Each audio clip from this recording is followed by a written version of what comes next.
Okay, so welcome back to the channel. Today I'm going to be featuring my daily, and without any further ado, here we go.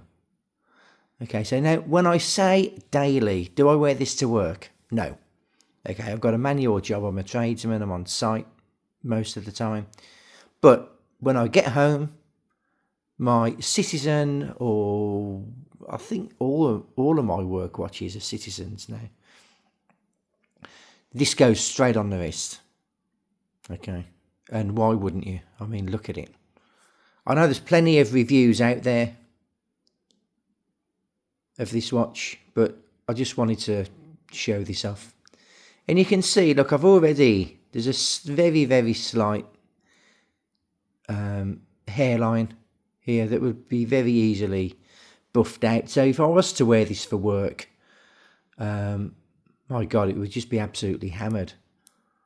And you can see, if I can sort of get into it, it's got lots of nice bits of skin dust here, you know. Let me just turn it around so you can. Yeah, it's getting wear, but look, it's a tool watch, obviously. And if they can't take this sort of wear, then there's something very wrong, you know. Something that always amazes me with these watches, and I think people make too much of a fuss over,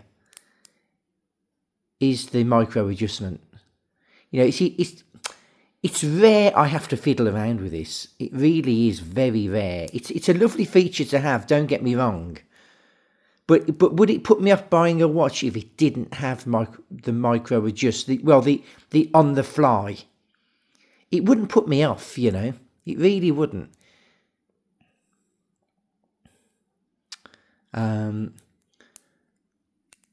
Look, it's pointless going on about the things I love about the watch. I love everything about the watch. You know, things that do bug me with the watch is the size of this clasp. I really don't like the size of the clasp, because this bracelet, I get all the skin dust on my finger. This is a beautiful bracelet, and I hate that I don't get extra links running around, because this bracelet is just beautiful. It is arguably, well, it's possibly my favourite bracelet on any watch. I've tried on bracelets with the Jubilee, you know, Rolexes with the Jubilee. They look great, but they just feel so flimsy. I love the chunk of the oyster, but I just wish that I had an extra link showing here and here. You know, why this bracelet can't just be that, you know? Obviously, we know why it is and what Rolex are trying to engineer, but I just wish they had a better way of doing it, you know. You know, it is so. I'm going back on myself a bit, but it's so that they can give you such a huge amount of micro adjustment, you know. Really, with this on the fly micro adjustment, you only actually need three. You only need 3 digits, really, when you think about it. If you get this bracelet set up by your retailer, whether it's an aftermarket or an official retailer, to suit your watch, you only really need 3 of these to play around with on those hot summer days for when your wrist expands. That's all you need, okay? And then what you could do, I mean, if you're a serious diver, you don't wear this if you're a serious diver. Trust me, scuba diving was my hobby for quite a good chunk of time. And you wore a dive computer, you don't wear this. Okay? This is the most robust stainless steel dress watch, if anything else. This is not.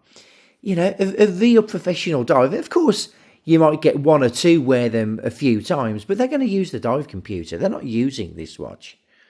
Okay. So this is just overkill, really.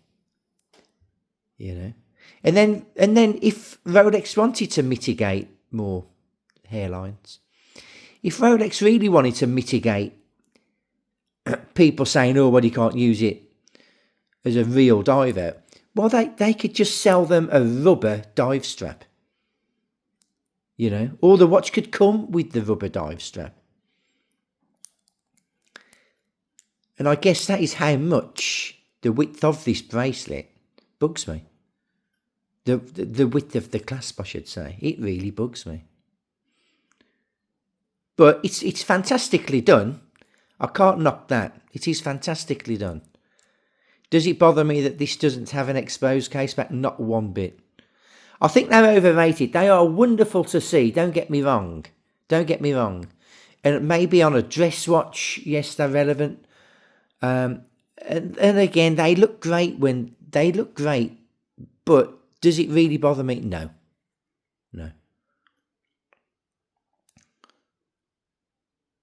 But this splash of colour, I wear a lot of green anyway, so it was important to me to have this green. I did buy this on the grey market.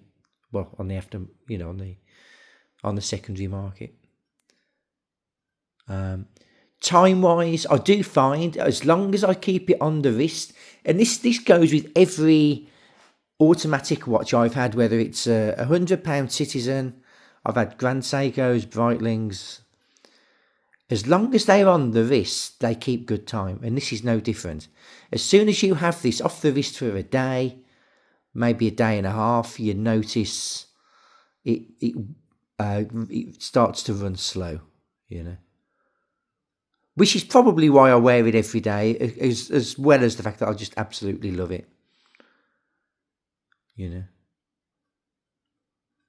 So anyway, look, it's only a real quick review. There's tons on there that are talking about it far more eloquently than I am.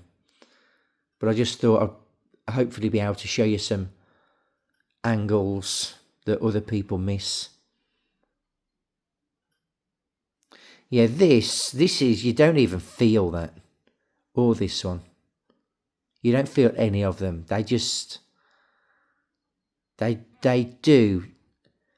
I've heard conflicting reports, right? This is the 904 steel. I've heard some people say that this is less scratch resistant than the 319 or whatever it is. But then I've heard other people say, no, this is actually scratches easier. So anyway, that you've just got to be careful with them. As a finishing point, and not to end on a sour note, my biggest bugbear is this. This is for the sake of argument. This is a 10 grand watch, pounds. You are highly conscious of having a 10 grand watch on your wrist as a daily. Even if it's an at-home daily, you're conscious of it. When I wear my cheaper watches, you just don't worry two hoots about your watch. You're conscious with this. And that is a bugbear. So the next watch I want to feature on the channel is going to be, I am looking for a watch, and I'm not going to say what it is, but I want to spend around a couple of grand on a watch, but something that I'm not going to be afraid about beating up. It will be used. It will be maybe a little bit of a classic or an icon of its brand. And I don't know what it is yet. I'm looking at a few. So anyway, bear with me on the channel. So thanks for listening, and until next time, take it easy.